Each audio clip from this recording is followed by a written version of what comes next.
बाद बिहार में चुनाव होने हैं और बेरोजगारी के मसले को लेकर खास करके इस मुद्दे को लेकर के एजेंडे के तौर पर आगे बढ़ रहा है।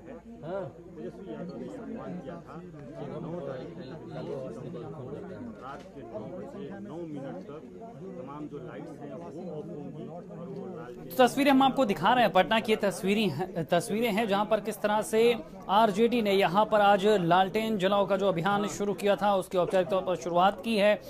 9 बजे 9 मिनट के लिए लालटेन जलाने का आह्वान तेज प्रताप ने किया था। बिहार की जनता से बेरोजगारी के खिलाफ जिस तरह से बिगुल फूंक रहा है विपक्ष, उसी की ये तस्वीर हम आपको पटना से दिखा रहे हैं। आरजेडी का ये कैंपेन है, किस तरह से आह्वान किया था कि प्रदेश भर के समस्त बेरोजगार अपने घर में लालटेन जलाएं, सरकार तक रोशनी पहुंचाएं कि जिस तरह से उनकी जिंदगी में अंधेरा है बेरोजगारी का उसे दूर करना है। लालटेन जलाने का प्रतीकात्मक आह्वान जो आरजेडी की तरफ से किया गया था, ये है लालू का पूरा परिवार किस तरह से यहाँ पर तेजस्वी यादव हैं, तेज प्रताप हैं, राबड़ी देवी हैं और आह्वान यहाँ पर किया गया था बिहार की आवाम से कि जो भी समस्या से ग्रस्त हैं, बेरोजगार हैं, तमाम समस्याएं उनके जीवन में हैं, सरकार तक प्रतीकात्मक तौर पर अपनी आवाज पहुंचाने के लिए 9:09 पर यहाँ पर 9 मिनट तक यहाँ पर लालटेन जलाने का आह्वान किया गया था। आरजेडी का चुनाव चिन्ह भी लालटेन है। लालटेन जलाकर सरकार उनके खिलाफ आवाज बुलंद करने के लिए आह्वान आरजेडी के तौर पर किया गया था। विपक्ष लगातार थाली ताली और दिए के जरिए बेरोजगारी के खिलाफ जंग लड़ने का आह्वान देश की आवाम से कर रहा है और उसी की तस्वीर हम आपको पटना से दिखा रहे हैं। आज की तारीख 9 तारीख 9 बजे 9 मिनट का समय विरोध के लिए, उस मुहिम के लिए, उस कैंपेन के लिए जिसमें बेरोजगार सरकार तक अपनी आवाज पहुंचाने के लिए इस तरह के कैंपेन का सहारा ले रहे हैं। ये आह्वान किया गया था विपक्षी पार्टियों की तरफ से कि जो भी यहाँ पर बेरोजगार हैं वो सरकार तक अपनी आवाज पहुंचाने के लिए, अपनी समस्या पहुंचाने के लिए 9 मिनट तक बत्ती बंद रखें। लालटेन आरजेडी ने जिस तरह से जलाने का आह्वान किया था, वहीं दूसरी पार्टियों ने सपा की बात कर लें, कांग्रेस की बात कर लें, दिया कैंडल जलाकर अपनी आवाज सरकार तक पहुंचाने का आह्वान किया था। तमाम भर्तियां हैं जो रुकी पड़ी हैं, तमाम ऐसी परीक्षाएं हैं जिनका परिणाम नहीं आ पाया है, तमाम ऐसे बेरोजगार हैं जिन्होंने फॉर्म तो भर दिया है लेकिन ये नहीं मालूम है कि परीक्षा होगी तो कब होगी, अगर हो गई है तो परिणाम कब आएगा, परिणाम आ गया है तो उसमें हाईकोर्ट का स्टे है। ऐसे में लाखों की संख्या में बेरोजगार लंबे समय से मझधार में फंसे हुए हैं और सरकार उनकी सुन नहीं रही। ऐसे में विपक्षी पार्टियों ने उनकी आवाज बनने की कोशिश की। ये कैंपेन शुरू किया गया जिसमें आह्वान किया गया कि 9 तारीख को 9 बजे 9 मिनट तक बत्ती बंद रखें, कैंडल जलाकर, लालटेन जलाकर, दिए जलाकर अपना विरोध दर्ज कराया जाए। तस्वीरें लगातार हम आपको दिखा रहे हैं, अलग अलग हिस्सों की तस्वीरें। पहले हमने आपको पटना की तस्वीरें दिखाई, फिर उत्तर प्रदेश की ये तस्वीरें हम आपको दिखा रहे हैं जहां पर किस तरह से बेरोजगार आज मैदान में हैं, लगातार अपना प्रदर्शन किस तरह से कर रहे हैं। ये भी एक तरीका है, सांकेतिक तरीका है, प्रतीकात्मक तरीका है। दिए जलाकर, मोमबत्ती जलाकर, लालटेन जलाकर अपनी समस्याओं को सरकार तक पहुंचाने का अलग अलग तस्वीरें हम आपको दिखा रहे हैं और समझा रहे हैं कि किस तरह से जब विपक्षी पार्टियों ने उत्तर प्रदेश में बात करें तो सपा कांग्रेस ने यह आह्वान किया था, बिहार की बात करें तो आरजेडी ने आह्वान किया था कि जो भी समस्या हो, बेरोजगारी खासतौर पर जो युवाओं के सामने जो इस समय बड़ा मुद्दा है उसके खिलाफ अब बिगुल फूंका जाए, आवाज़ सरकार तक पहुँचाई जाए कि कितनी बड़ी आबादी, कितने बड़ा जो युवाओं का वर्ग है वो बेरोजगारी से प्रभावित है। कोरोना काल में जिस तरह से पहले ही दिक्कतें हैं, ऐसे में भर्तियां हो नहीं रही, परिणाम घोषित हो नहीं रहे, ऐसे में उनके भविष्य के सामने कई तरह के सवाल हैं। और इन सवालों को सिस्टम को समझना होगा, सरकार तक ये आवाज पहुंचनी होगी और इसीलिए ये प्रदर्शन तमाम किए जा रहे हैं। ज्यादा जानकारी के साथ संवाददाता सीमाब हमारे साथ जुड़ गए हैं। सीमाब, विपक्षी पार्टियों का ये आह्वान था कि 9 बजे 9 मिनट तक दिया जलाया जाए, लाइट बंद रखी जाए। ये प्रतीकात्मक तरीका है, लेकिन संदेश देना ये है कि बेरोजगारी की समस्या कितनी बड़ी है और इस समस्या का निदान तलाशा जाए।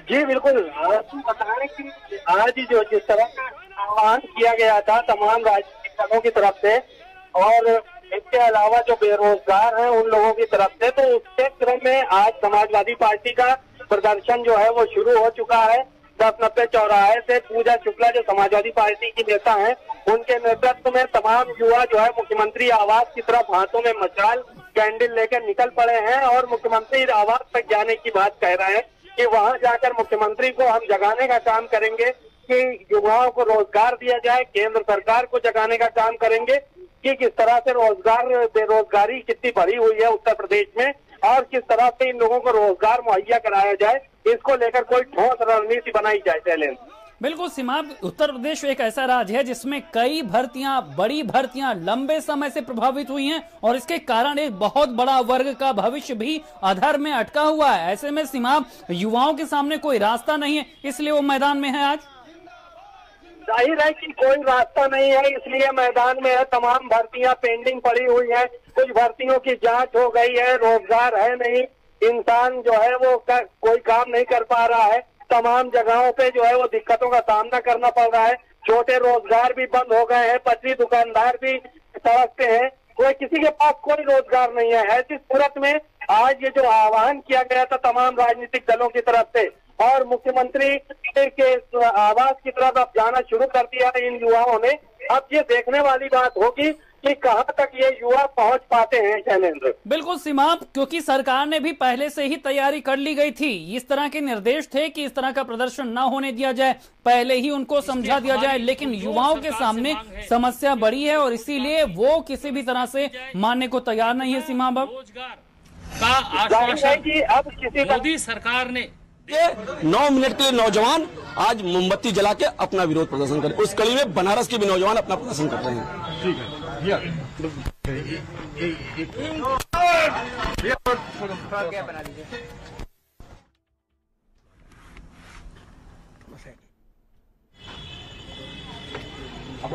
है, संदीप मिश्रा।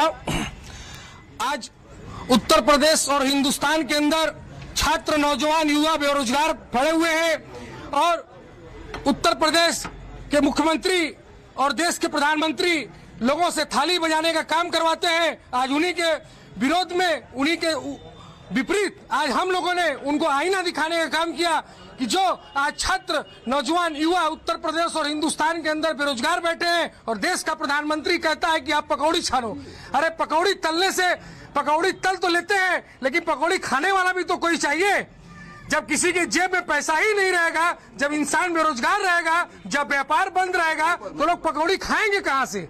आज उसी के विरोध में हम उत्तर प्रदेश, बनारस के नौजवान, बनारस के छात्र, बनारस के बेरोजगार युवा आज उनका विरोध लाइट 9 बजे रात्रि को लाइट बंद करके आज हम लोगों ने कैंडल जलाकर आज उनको विरोध करके उन्हें आईना दिखाने का काम किया। और जिस तरीके से हिंदुस्तान, उत्तर प्रदेश की सरकार सारी हमारे सरकारी संस्थाओं को बेचकर निजीकरण कर रही है और यहाँ तक कि सूत्रों से भी हम लोगों को जानकारी मिली है कि उत्तर प्रदेश और हिंदुस्तान की सरकार, भारतीय जनता पार्टी की सरकार युवा, नौजवान, बेरोजगारों का लीवर और किडनी तक बेचने के लिए सौदा करने जा रही है प्राइवेट कंपनियों से और इस तरीके से नौजवानों को बेरोजगार कर देगी। जिसके पास रोजगार नहीं रहेगा, जिसके पास रुपया नहीं रहेगा, वो अंततोगत्वा परेशान होकर अपना लीवर और किडनी अंडानी और अंबानी जैसे बड़े बड़े पूंजीपतियों के पास बेचने का काम करेंगे, जो ये लोग विदेशों में बेचेंगे। और इसी के विरोध में हम लोग बनारस के गोदलिया चौराहे पर माननीय रविकांत विश्वकर्मा पूर्व पार्षद के नेतृत्व में आज हम लोग सरकार को आईना दिखाने का काम किए हैं। जय हिंद, जय समाजवाद, जय अखिल। तो तस्वीरें हम आपको ये वाराणसी से दिखा रहे थे और ये तस्वीरें बल्कि पूरे देश का नौजवान युवा निराश है, हताश है, क्योंकि वो बेरोजगार, उनके जीवन में, उनके परिवार के जीवन में अंधेरा है। इस अंधकार को मिटाने के लिए हम सब लोगों ने, आप सब लोगों को पता है कि जो संगठनें हैं और कई बेरोजगार लोगों ने इसका आह्वान किया था, जिसका राष्ट्रीय जनता दल ने समर्थन किया। उन नौजवानों के संघर्ष के साथ राष्ट्रीय जनता दल हम सब लोग खड़े हैं, क्योंकि सबसे बड़ी आबादी अगर युवाओं की किसी प्रदेश में है तो वो बिहार है, सबसे युवा प्रदेश। लेकिन बिहार में हकीकत अगर बात की जाए तो बेरोजगारी का केंद्र बन चुका है। और जो बेरोजगारी का केंद्र बना है, डबल इंजन होने के बावजूद भी मोदी जी ने कहा था हर साल 2 करोड़ नौजवानों को रोजगार देने का काम करेंगे। नीतीश कुमार जी ने 15 साल तक बिहार में राज किया, लेकिन एक भी कल कारखाने जो है रोजगार की व्यवस्था नहीं कराई, बल्कि जो सरकारी पदे जो रिक्त हैं उसको भी भरने का काम उन्होंने नहीं किया, जिसका आंकड़ा हमने कई बार आप लोगों के सामने पेश किया। जो आंकड़ा बनता है 4.5 लाख का। जो पहले से कारखाने थे, जूट मिल था, पेपर मिल था, आपका कॉटन मिल था, ये सारी चीजें जो है बंद हो गई डबल इंजन की सरकार। डबल इंजन की सरकार ने नौजवानों को ठगने का काम किया, लेकिन नौजवानों ने बड़े विश्वास के साथ इन लोगों को मौका दिया, सत्ता पे बैठाया, लेकिन इनको मिला कुछ नहीं, धोखा मिला। चाहे शिक्षा की बात की जाए, चिकित्सा की बात की जाए, नीति आयोग की रिपोर्ट में बिहार जो है हर एक सूचकांक में फिसड्डी साबित हुआ है, सबसे पिछड़ा राज्य है। आज पलायन आप देख सकते हैं, सुप्रीम कोर्ट के ऑर्डर के बाद भी जो 40 लाख से भी ज्यादा मजदूर आए थे उनको नीतीश कुमार जी ने रोजगार नहीं दिया, कोई व्यवस्था नहीं कराई। उनको अपनी कुर्सी की चिंता रही, ना किसी नौजवानों से रूबरू हुए, ना बातें की, कोई संवाद जो है युवाओं के प्रति जो है उन्होंने नहीं भड़कने का काम किया। इसलिए हम कहना चाहते हैं कि नीतीश कुमार जी के शासन काल में सबसे ज्यादा अगर कोई पीड़ित है तो वो जो है आरजेडी ने लगातार आह्वान किया है बेरोजगारों से कि वो सरकार तक अपनी आवाज पहुंचाएं। जो उनकी जिंदगी में दिक्कतें हैं, अंधेरा है, सरकार उसे समझे, प्रतीकात्मक तौर पर लालटेन जलाए और ये समझाए सरकार को कि उनकी जिंदगी में किस तरह के प्रकाश की आवश्यकता है। 3 तस्वीरें आपकी टीवी स्क्रीन पर है। उत्तर प्रदेश की बात कर लें, बिहार की बात कर लें, आज विपक्ष आवाज बना था बेरोजगारों की। जिस तरह से कोरोना काल में असंगठित क्षेत्र में बेरोजगारी की समस्या तेजी से पनपी है, प्रवासी मजदूरों के सामने रोजगार की समस्या है, युवाओं के सामने नौकरी की कंपटीशन को पार करने की चुनौतियां हैं, उनको लेकर अब विपक्ष आवाज बनता हुआ नजर आ रहा और थाली ताली और दिए के जरिए यहां पर अपनी आवाज को सरकार तक पहुंचाने की कोशिश की गई। सिमाब लगातार हमारे साथ बने हुए। सिमाब चाहे लखनऊ की बात कर लें, वाराणसी की बात कर लें, मुरादाबाद, कानपुर, कहीं की भी बात कर लें, अभी तक जो बेरोजगार अपनी लड़ाई लड़ रहा था, राजधानी में आकर विरोध प्रदर्शन कर रहा था, परिणाम के लिए गुहार लगा रहा था, अब उसकी आवाज विपक्ष बना है और इस तरह के आयोजन से अब सरकार तक अपनी आवाज पहुंचाने की कोशिश की जा रही है।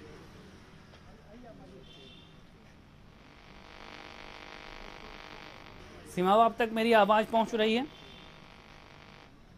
तो लगता है सीमा से हमारा संपर्क टूट गया है। लेकिन जिस तरह से कोरोना काल में जीडीपी गिरी है, उसके साथ ही अलग अलग क्षेत्रों में अब नौकरियों में कटौती की जा रही है। बड़े पैमाने में कटौती के बाद अब बेरोजगारी की समस्या बढ़ी है। प्रवासी मजदूरों के साथ उनके गांव में, उनके शहरों में नए रोजगार सृजन की समस्या है, उनके सामने भविष्य की चिंताएं हैं। रोजगार के लिए सबसे ज्यादा जो परेशानी में है वो है देश का युवा, क्योंकि परीक्षाएं आयोजित हो रही हैं तो परिणाम नहीं आ रहा, नई भर्तियां आ नहीं रही हैं, पुराने के परिणाम नहीं आ रहे, नियुक्तियां हो रही हैं तो उसमें कानूनी दांवपेच इतने हैं कि उनकी नियुक्ति नहीं हो पा रही। ऐसे में रोजगार के लिए दर दर भटकता बेरोजगार अब सरकार के खिलाफ आवाज बुलंद करता हुआ नजर आ रहा। विपक्षी पार्टियां जो अभी तक बटी हुई थी, जो मुद्दों की तलाश में थी, उन्हें अब यहां पर एक मुद्दा मिला है। बेरोजगारों को संगठित करके उनकी समस्याओं को अब यहां पर सरकार तक पहुंचाने के लिए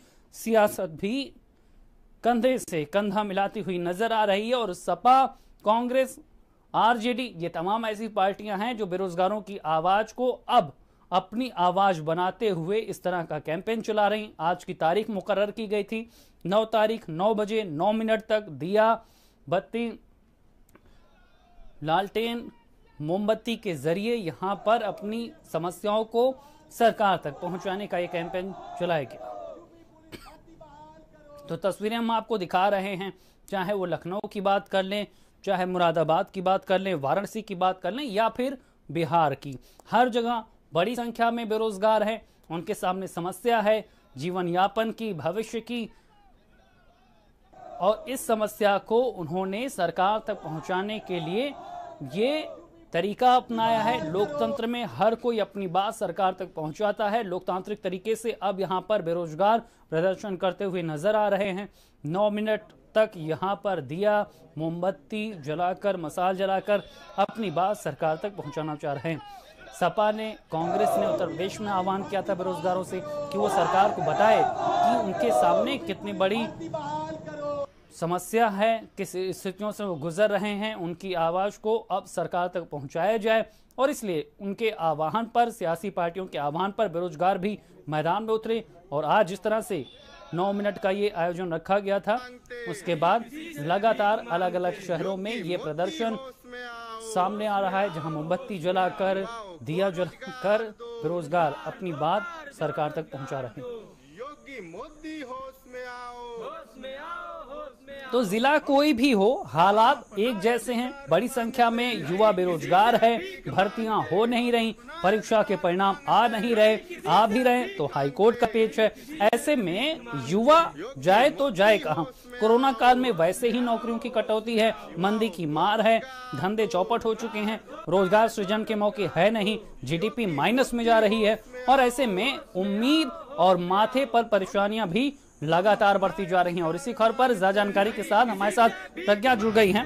प्रज्ञा, युवा को सबसे ज्यादा आपने करीब से देखा है, आप उनके बीच गई हैं और समझा है आपने कि उनके सामने कितनी ज्यादा परेशानियां हैं। जब युवा जो दिन रात खाली खटता रहता है भविष्य संवारने के लिए, वो अगर सड़क पर उतरने को मजबूर हो जाए, अगर वो सरकार के खिलाफ बिगुल फूंकने को मजबूर हो जाए, तो उनकी स्थितियां समझी जा सकती हैं। और वही कैंपेन था आज, जब 9 तारीख को 9 बजे यह आह्वान किया गया था। शैलेंद्र, आज के दिन जितने बेरोजगार थे उन्होंने दिए जलाए, टॉर्च जलाए, रोशनियां करी और ये सरकार को बताने की कोशिश करी कि हम बेरोजगार हैं, हमें नौकरी की जरूरत है, भर्तियां अटकी पड़ी हैं।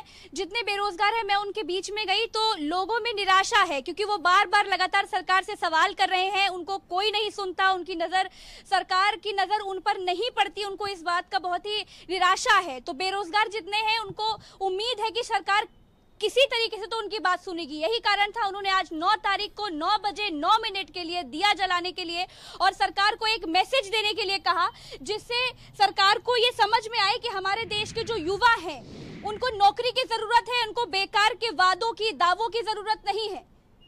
बिल्कुल प्रज्ञा, जरूरत भी यही है कि लोकतंत्र में अपनी बात को लोकतांत्रिक तरीके से रखा जाए। इससे पहले हमने देखा था कि कोरोना काल में सरकार ने ही आवाम से आह्वान किया था कि वो अपनी ऊर्जा को दिए और मोमबत्ती के सहारे लोगों तक पहुंचाए। अब यही समस्या, यही तरीका, यही लोकतांत्रिक तरीका वो बेरोजगार अपना रहे हैं प्रज्ञा, जो केवल कोरोना काल से ही नहीं, पिछले कई सालों से हम अगर यूपी के हालात देखें तो बेरोजगारों के सामने यही स्थितियां रही हैं। सरकारें आई और गईं, लेकिन परीक्षा होती रही, भर्तियां निकली, भर्तियां हुई नहीं, हुई तो धांधली सामने आ गई। ऐसे में बेरोजगार करें तो करें क्या? इस तरह का प्रदर्शन क्या उनके लिए अब मजबूरी नहीं बन गया है? उनके लिए पूरी तरह से मजबूरी बन गई है शैलेंद्र।